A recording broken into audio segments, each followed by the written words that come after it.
سید الطائفہ ہونے کا مقام حاصل ہوا، جن کے سر مبارک پر خواب میں رسول اللہ نے پگڑی باندھی، امامہ باندھا تو جاگے تو ان کے سر پر امامہ نظر آنے لگا، اور اولیاء اس زمانے کے اقطاب ان کے در پر ان کے ولایت کے مبارکباد دینے حاضر ہوئے۔ وہ ولی جنہیں رسول اللہ نے امامہ باندھ کر کے مقام ولایت پر پہنچایا ہے، کوئی عام ولی نہیں ہو سکتا ہے۔ یہی وجہ ہے کہ انہیں سید الطائفہ حضرت سیدنا امام جنید بغدادی رضی اللہ تعالیٰ عنہ کے نام سے جانا جاتا ہے، اور آپ کی شان اور عظمت کو اللہ تبارک و تعالیٰ نے ایسے بلند فرمایا کہ ایک مرتبہ ایک یہودی علماء حقانیین، علماء ربانیین کے مقام علم و کمال کو آزمانے کے لیے نکل جاتا ہے، اور نبی کے غلاموں کے جمال و جلال کو آزمانے کے لیے نکل جاتا ہے، اور یہ دیکھنا چاہتا ہے کہ ہے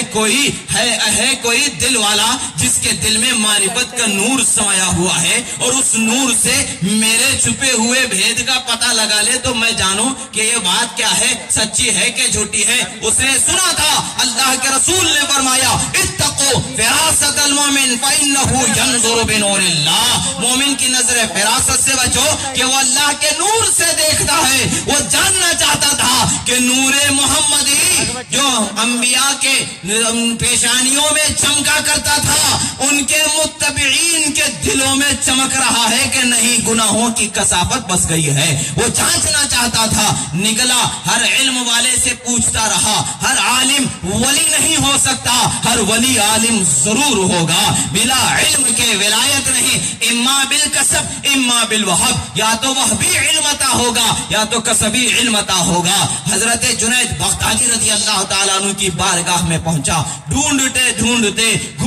گھومتے سب سے یہی پوچھتا، اے فلاں علم کے سمندر، اے فلاں علم کے سمندر، اے علم کے تاجور، اے علم کے شہسوار۔ سارے القابات اس زمانے میں بھی بہے جاتے تھے، سب القاب والوں سے پوچھا گیا کہ ذرا اس حدیث کی تفسیر تو سنا دیں کہ معنی کیا ہے۔ سبھی نے الفاظ کا ترجمہ کر کے سنایا، اس کے دل کے بھید کو جان نہیں پائے۔ وہ تو علم کا حق ادا کر دیا انہوں نے، وہ علم والے تھے، حق علم ادا کر دیا، مگر دل والا خدا سبھی کو نہیں بنایا تھا، حضرت جنید بغدادی کو خدا نے بنایا۔ وہ آخر کار حضرت جنید بغدادی کے پاس حاضر ہو جاتا ہے، وہ پوچھتا ہے، اے جنید بغدادی، میں نے ایک حدیث سنا ہے، وہ ظاہر نہیں کر رہا ہے کہ یہودی ہے کہ نصرانی ہے کہ مسلم ہے کہ مشرک ہے کہ مجوسی ہے، کون ہے، ظاہر نہیں کر رہا ہے، زبان عربی ہے، سوال کر رہا ہے، میں نے اس حدیث کو سنا ہے، اس کا معنی و مطلب مجھے سمجھا دیں، حدیث کیا ہے؟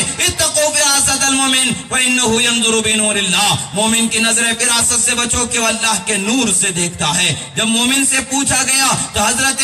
جنید بغدادی رضی اللہ تعالیٰ عنہ یہاں پر دیکھیں، اتقوا فراست المؤمن فرمایا گیا، اور وہ علماء بھی بے شک ایمان والے تھے، علماء حقانیین ربانیین تھے، مگر مقام قرب میں وہ اتنا اونچا مقام نہیں رکھتے تھے جسے رب تعالیٰ نے فرمایا وَلِلَّهِ الْعِزَّةُ وَلِرَسُولِهِ وَلِلْمُؤْمِنِينَ، جن کے لیے خدا نے ظاہر و باطن میں عزت کے بلند مقام کو مقرر فرمایا ہے، اس مقام پر ہر کوئی نہیں فائز ہوا۔ وہ جنید بغدادی کی بارگاہ میں آیا، لفظی ترجمہ نہیں سنایا گیا، معنی وہ مطلب نہیں بتایا گیا، فرمایا اے فلاں تو اپنی وہ جو زنار ہے نکال کاٹ کلمہ پڑھ اسلام میں داخل ہو جا، وقت آ گیا ایمان قبول فرما دے۔ نعرہ تکبیر، نعرہ رسالت، دشت غوث اعظم، شہزادہ غوث اعظم، حضرت غوث اعظم رضی اللہ، حضرت جنید بغدادی رضی اللہ تعالیٰ عنہ جیسے ہی فرماتے ہیں فلاں، یہ وقت اس کا معنی و مطلب پوچھنے سمجھنے کا نہیں ہے، کلمہ پڑھ کے زنار کاٹ کے اسلام میں داخل ہونے کا وقت ہے۔ وہ کہتا ہے میں اسی کی تو تلاش میں گھوما کرتا تھا، کلمہ پڑھ کے اسلام میں داخل ہو گیا۔ یہ ولی حضرت جنید بغدادی رضی اللہ تعالیٰ عنہ ہے، جن کی نگاہوں سے ہزاروں ولیوں کو ولایت عطا کر دی جاتی ہے، جنہیں سید الطائفتین کہا جاتا ہے، جنہیں شریعت پر بھی اللہ تعالیٰ نے علم کے اعتبار سے سردار بنایا، اور حقیقت طریقت اور معرفت کے بحر زخار کا آپ کو غواص بنایا، ولایت کے بلند اونچے مقام پر فائز فرمایا۔ آپ کا واقعہ نقل فرماتے ہیں حضرت امام سید عبد القادر اربلی رحمت اللہ تعالی علیہ سے جب پوچھا جائے حضور یہ وقتی قبل قلبی قد صفا لکھی کچھ اور تفسیر بیان ہو جائے تو ہمارا ایمان تازہ ہو جائے، حضرت امام عبد القادر اربلی رحمت اللہ تعالی علیہ بارگاہ سید الطائفہ حضرت امام جنید بغدادی رضی اللہ تعالیٰ عنہ جو کم و بیش 200 سال پہلے کے بزرگ ہیں، وہ ان کا واقعہ سناتے نظر آتے ہیں۔ حضرت موسیٰ تحتوی رحمت اللہ تعالیٰ علیہ نے اپنی کتاب المکاشفۃ الجنیدیہ کے حوالے سے حضرت امام عبد القادر اربلی رحمت اللہ تعالیٰ علیہ اس واقعے کو نقل فرماتے ہیں۔ واقعہ کیا ہے؟ فرماتے ہیں جمعہ کا دن ہے، سید الطائفہ حضرت امام جنید بغدادی رضی اللہ تعالیٰ عنہ ممبر پر تشریف فرما ہے، خطبہ بیان فرما رہے ہیں، اللہ نے اچانک آپ پر کشف کو ظاہر فرمایا، آپ کو عالم شہود پر اللہ نے فائز فرمایا، مشاہدے کے عظیم منزلوں کو دکھایا جا رہا تھا، طے کرایا جا رہا تھا کہ اس میں آپ کو یہ بات سنائی تھی کہ غوث اعظم رضی اللہ تعالیٰ عنہ نے فرمایا عالم مزاق کا معاملہ ہے، عالم ارواح کا معاملہ ہے، اللہ تعالیٰ نے ان پر کشف کے ذریعے ظاہر فرمایا، بتایا گیا ان کو کہ غوث اعظم عبد القادر جیلانی کا قدم اولین اولیاء و آخرین اولیاء کی گردنوں پر خدا نے فرمایا ہے۔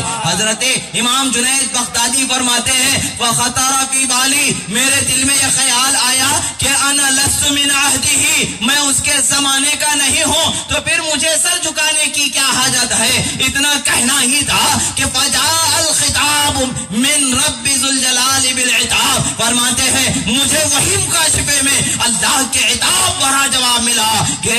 جنید بغدادی تمہیں کیا تکلیف ہے، میرے محبوب کے مقام کو نہیں مانتے ہو، وہ میرا محبوب ہے، میرے حبیب کی آل ہے، ہوا محبوبی وہ ذریتی حبیبی، وہ میرا محبوب ہے، میرے حبیب کی آل ہے۔ اور پھر فرماتے ہیں عالم ارواح میں میں نے دیکھا کہ ہر ولی، ہر تمام اولیاء کو جمع کیا گیا ہے، ہر ولی سرکار غوث اعظم کا وہ فرمان سن رہا ہے قدمی حاضی علی رقبتی کل ولی اللہ، میرا یہ قدم ہر ولی کے گردن پر ہے تو ولی گردنوں کو جھکاتے چلے جا رہے ہیں۔ تو میں سیڑھی سے حضرت خواجہ جنید بغدادی رضی اللہ تعالیٰ عنہ اوپر سے نیچے اتر آتے ہیں اور اپنے سر کو جھکا دیتے ہیں اور فرماتے ہیں کہ بے شک آپ کا قدم میرے گردن پر ہے۔ سبحان اللہ، نعرہ تکبیر، نعرہ 200 سال پہلے جن کے پیدا ہونے سے پہلے جن کے وقت کو خدا نے بلند فرمایا، وہ ذات کو واہ کیا مرتبہ اے غوث ہے بالا تیرا، سبحان اللہ، واہ کیا مرتبہ اے غوث ہے بالا تیرا، اونچے اونچوں کے سروں سے ہے قدم آلا تیرا، سبحان اللہ، سر بھلا کیا کوئی جانے کہ ہے کیسا تیرا، اولیاء ملتے ہیں آنکھیں وہ ہے تلوا تیرا، مشائخ میں کسی کی تجھ پہ تفضیل بحکم اولیاء باطل ہے یا غوث۔ اللہ کے عظیم ولی حضرت غوث اعظم رضی اللہ تعالیٰ عنہ کی شان وہ بلند و بالا شان، مقام غوثیت سے ٹکرانے کی جستجو جرت بہت اس زمانے میں بھی ہو گئی ہے اور اس زمانے میں بھی ہوئی تھی جس کا نتیجہ ظاہر ہو چکا۔ وہی امام عبد القادر اربلی رحمت اللہ تعالی علیہ حضرت غوث اعظم رضی اللہ تعالیٰ عنہ کے اس خطاب باعظمت کی وضاحت کرتے ہوئے فرماتے ہیں کہ جنہوں نے اس خطاب کو مانا، اس خطاب کے ماننے والوں کو جو درجے بلند ہوئے وہ درجے بہت بلند ہوئے۔ ہمارے علماء ضرور بیان کرتے ہیں کہ خواجہ پاک نے بھی اپنے سر کو جھکایا اور سرکار غوث اعظم نے فرمایا کہ ہند کی حکومت اللہ تعالیٰ انہیں غیاث الدین کے بیٹے حسن کو اللہ تعالیٰ عطا فرمانے والا ہے۔ وہ ضرور علماء سے واقعے کو سنے ہوں گے مگر کس کتاب میں واقعہ ہے شاید کے ذہن سے اس کا نظر سے وہ کتاب گزری ہے۔ عبد القادر اربلی رحمت اللہ علیہ نے اپنی کتاب تفریح الخاطر میں اس واقعے کو ذکر فرمایا ہے۔ اس واقعے کے ساتھ ساتھ دوسرا واقعہ یہ ہے کہ ایک شیخ تھے جن کے 400 مرید تھے۔ کتنے تھے؟ الاما وہ قہر ہے تیکھا تیرا، مر کے بھی چین سے سوتا نہیں مارا تیرا۔ امان دے خدا غوث اعظم، آپ کے قہر ایسا قہر ہے کہ مر بھی جائے گا تو قبر میں بھی چین سے نہیں سوتا۔ غوث اعظم کے مقام ہم غوث کے ماننے والے تو مانتے ہی ہیں، قبر میں بھی تصرف جو غوث اعظم کو نہیں ماننا شرک بولتے وہ لوگ بھی مانتے ہیں۔ ارواح سراسا اشرف علی تھانوی نے اس میں یہ واقعے کو لکھا ہے، اس کے علاوہ بھی اور دوسرے اس کے کئی کتابیں ہیں، اس میں اس واقعے کو اس نے لکھا ہے۔ یعنی سرکار غوث اعظم نے اپنے ایک مرید کی قبر میں مدد فرمائی۔ سبحان اللہ، سبحان اللہ۔ ہم مدد مانگو، مدد کرنے والا بولو تو شرک، تمہارے ابا بولے تو کچھ فرق نہیں، دین سب کو ایک۔ بے شک، حقیقت وہ ہے جو انسان چاہ کے بھی جھٹلا نہ سکے، مقام وہ ہے جو خدا نے فرمایا وَتُعِزُّ مَن تَشَاءُ، سبحان جسے چاہتا ہے عزت دے دیتا ہے۔ تو اس عزت کو کون گھٹائے، کون گھٹا سکتا ہے؟ کس میں یہ طاقت ہے؟ نہ مٹا ہے نہ مٹے گا، مٹ گئے مٹتے ہیں مٹ جائیں گے آدھا تیرے۔ غوث اعظم کے دشمنوں کی شان میں اعلیٰ حضرت فرماتے ہیں، دشمنوں کے بارے میں فرماتے ہیں کہ مٹ گئے مٹتے ہیں مٹ جائیں گے آدھا تیرے، نہ مٹا ہے نہ مٹے گا کبھی چرچا تیرا۔ نہ مٹا ہے،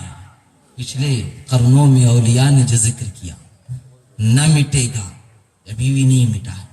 چرچا تیرا قیامت تک نہیں مٹنے والا۔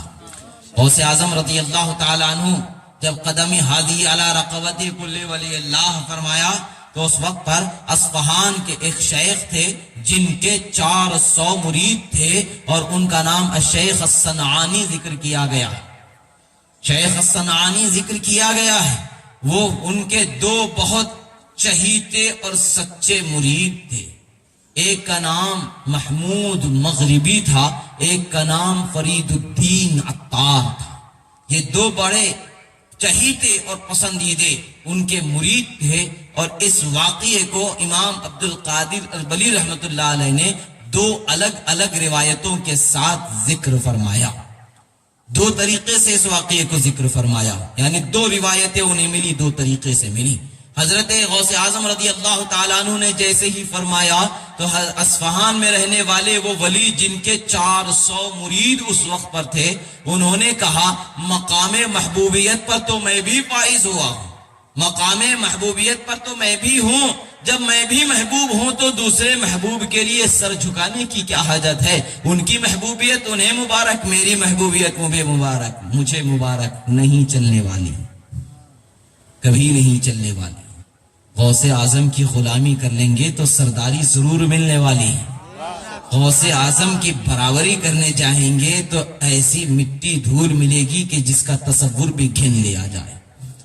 سزا اللہ تبارک و تعالیٰ نے فرمایا، حدیث قدسی ہے، بخاری شریف کی حدیث ہے، من عاد لی ولیا فقد آذنتہ بالحرب، جو میرے ولی کو تکلیف دیتا ہے میں اس کے خلاف جنگ کا اعلان فرماتا ہوں۔ یہ اعلان جنگ کیسا ہوتا ہے خدا کا، اور کیسا ہوتا ہے؟ جو مقام محبوبیت پر پہنچے ہوئے ولی ہیں، وہ مکۃ المکرمہ نکلنے والے ہیں، اور سرکار غوث پاک کا بیان انہوں نے سنا اور انہوں نے کہا کہ میں نہیں جھکاؤں گا۔ حضرت غوث خواجہ اجمیری نے کہا بل علی راسی و عینی یا سیدی، اے میرے سردار، اے میرے آقا، میرے آنکھوں پر، میرے سر پر، میری گردن پر آپ کا قدم ہے۔ ہندوستان کی سلطنت عطا فرما دی گئی، اور حضرت امام علی بن ہیتی رحمت اللہ علیہ آگے بڑھتے ہیں، قدم اٹھاتے ہیں اور اپنی گردن پر رکھ لیتے ہیں، تو انہیں آپ کے بعد اولیاء کاملین میں اعلیٰ و افضل و اعلیٰ مقام عطا کیا جانے والا، جو اولیاء کی سرداری، روئے زمین پر سرداری کی جانے والے جو مقامات ہیں، ان عظیم مقاموں میں سے ایک مقام پر حضرت امام علی بن ہیتی رحمت اللہ تعالی علیہ کو فائز فرمایا گیا۔ آپ کے مریدوں میں حضرت امام علی بن ہیتی بھی قطبیت کبریٰ پر پہنچے، اور حضرت امام احمد کبیر الرفاعی رضی اللہ تعالی عنہ نے بھی، آپ بھی بصرہ کے سرزمین ام عبیدہ کے سرزمین سے غوث اعظم کا جب اعلان سنا تو آپ نے اپنے قد سر کو جھکا دیا. اور اسی طریقے سے حضرت مغرب سے حضرت امام شیخ ابو مدین شعیب رضی اللہ تعالیٰ عنہ نے سنا, اپنا سر جھکا دیا, سرکار غوث اعظم کے قدم کو اپنے گردن پر مان لیا. تو حضرت غوث اعظم رضی اللہ تعالیٰ عنہ کا یہ فرمان سننا تھا. انہوں نے کہا کہ میں کیوں سر جھکاؤں, میں بھی تو خدا کا محبوب ہوں. غوث اعظم نے فرمایا خنزیر کہتے ہیں برے کالے جانور جو گندگی کھانے والے ہوتے ہیں, خنزیر کہتے ہیں جسے پگز وغیرہ کہا جاتا ہے, اردو میں جسے سور کہا جاتا ہے. اس جانور کی طرف نسبت کرتے ہوئے غوث اعظم فرماتے ہیں اس جانور کے چرانے والے کی گردن پر بھی میرا قدم ہے. اللہ اکبر. الاما وہ قہر ہے غوث دکھا تیرا, مر کے بھی چین سے سوتا نہیں مارا تیرا. سبحان اللہ. عقل ہوتی تو خدا سے نہ لڑائی لیتے, عقل ہوتی تو خدا سے نہ لڑائی لیتے. یہ گھٹائیں تیرا رتبہ, وہ بڑھانے والا تیرا. یہ غوث اعظم کے رتبے کو گھٹانا چاہے مگر خدا ان کا رتبہ بڑھانے والا ہے. عقل ہوتی تو خدا سے نہ لڑائی لیتے.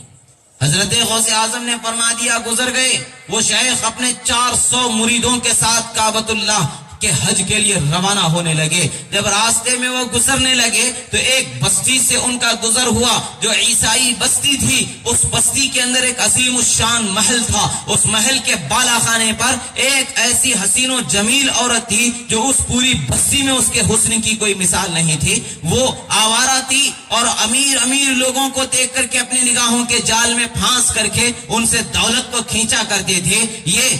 صنعانی جو بزرگ ہیں انہوں نے دیکھا اور اس کے خوبصورتی کو دیکھنا ہی تھا کہ نگاہیں متاثر ہو گئیں, عقل خبد ہو گئی, دل بے قرار ہو کر کے اس کے عشق میں تڑپنے لگے. وہیں بیٹھ گئے, سفر کو ملتوی کر دیا. حال یہ ہوا کہ کھانا پینا چھوڑ دیا. اس لڑکی کے باپ کو جب پتا چلا تو اس نے سوچا کہ اب لے دے کر کے معاملہ ٹلانے والا نہیں ہے, یہ ایک شب دو شب کا معاملہ نہیں ہے, زندگی بھر نبھانے والا معاملہ لگ رہا ہے. تو اس نے کہا کہ ایک شرط رکھ دیتے ہیں, اگر وہ یہ شرط مان لیتا ہے تو شادی بیاہ کر دیں گے, جس کا معاملہ بعد میں دیکھا جائے گا. باپ نے آگے بڑھ کر کے کہا کہ سنو, میں تم سے اپنی بیٹی کا نکاح ضرور کر دوں گا, شادی ضرور کر دوں گا, مگر ہمارے خاندان میں ایک رسم و رواج ہے کہ ہمارے گھر میں جب بھی کسی بچی سے شادی کی جائے گی تو اس کا جو شوہر ہوگا, ہمارے خاندان کا جو داماد ہوگا, وہ برے جانوروں کو چرانے لے کر کے جائے گا اور ہر روز شام میں ان کے بچوں کو اٹھا کر کے لائے گا اور کاٹ کے گوشت بنا کر کے ہمارے گھر والوں کو کھلائے گا. یہاں تک کہ ایک خاص دن تک کے اتنے دنوں تک ہر روز یہ کام کرنا ہوگا اور آخر ایک دن وہ ہوگا کہ ایک ہاتھ میں ایک برتن میں گوشت خنزیر کا ہوگا, برے جانور کا گوشت ہوگا اور شراب ہوگی, اور ایک ہاتھ میں اس لڑکی کا دامن ہوگا. اب یہ شراب پی کر کے وہ گوشت کھا لے کر کے اس کو اپنی شادی میں اپنی دلہن بنا کر کے لے جا سکتا ہے. عقل خبت ہو چکی تھی مگر وہ معاملہ کیا ہے, الاما وہ قہر ہے غوث دکھا تیرا, مر کے بھی چین سے سوتا نہیں مارا تیرا. جب مر کے چین سے نہیں سو سکتے ہیں تو جی کے چین سے کہاں رہ سکتے ہیں. غوث اعظم رضی اللہ تعالیٰ عنہ کے جلال کا یہ عالم ہے, خدائے رب ذوالجلال کے وعدہ جہاد و جنگ کا یہ عالم ہے. اللہ تبارک و تعالیٰ نے جن کے خلاف لڑائی کا اعلان فرمایا اور اللہ کے ولیوں کو تکلیف پہنچانے والوں کے خلاف, اور وہ تو ولیوں کے سردار غوث اعظم محبوب سبحانی قطب ربانی شیخ الاسانی پیر پیرا میر میرا محی الدین شیخ عبد القادر جیلانی رضی اللہ تعالیٰ عنہ کا مقام ہے, جن کے پیدا ہونے سے 200 سال ہی نہیں اور بھی اس سے پہلے جن کے ڈنکے کو بجایا جا رہا تھا کہ میرا ایک ولی آئے گا عبد القادر جس کا نام ہوگا, وہ کہے گا روئے زمین بغداد کے کھڑے ہو کر کے میرا قدم ہر ولی کی گردن پر ہے اور وہ میرے حبیب محمد الرسول اللہ کی آل میں ہوگا. سبحان اللہ. عزیزان محترم, حضرت غوث اعظم رضی اللہ تعالیٰ عنہ کے شان میں بے ادبی کرنے والے کا معاملہ کیا ہوا, وہ اس پر تیار ہو گئے. ہر روز خنزیر کو چرانے لے کر کے جایا کرتے تھے اور وہاں سے اس کے بچے کو اٹھا کر کے لایا کرتے تھے, کاٹا کرتے تھے, خوشی خوشی گوشت بنا کر کے دیا کرتے تھے. وقت مقرر رہا, ٹلنے لگا, قریب آنے لگا. 400 مرید جب اپنے شیخ کی حالت دیکھے